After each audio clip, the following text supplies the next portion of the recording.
1.6 million cancer diagnoses occur in the United States every year, and 1,100 of those occur in East Central Indiana alone.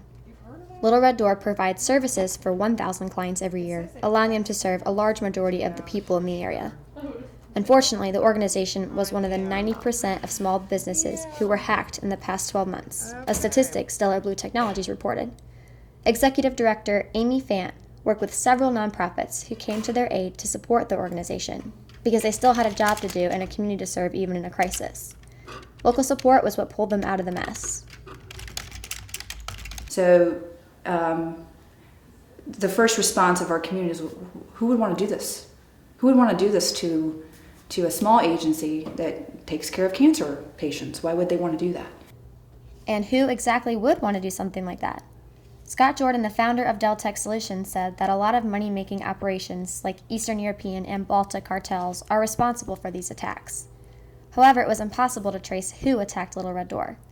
Employees are still working to re-input client data into their new and improved systems provided by Deltec Solutions. Some sort of trauma or some sort of bad thing to happen to realize your true priorities. And we certainly have. I mean, we were determined to continue serving our clients, even though we didn't have files, and we knew what we needed to do.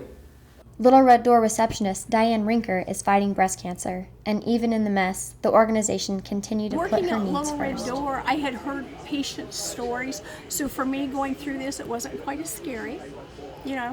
A lot of information, and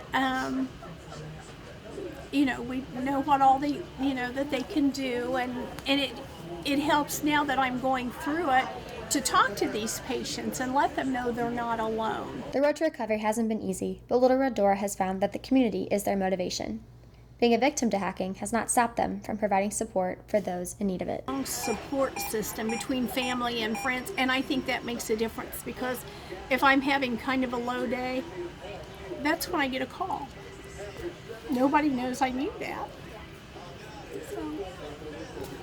Little Red Door will continue to move forward from the attack. Hackers might have taken Little Red Door's data, but they did not take away their ability to help the community. From News 221, I'm Rachel Ellis.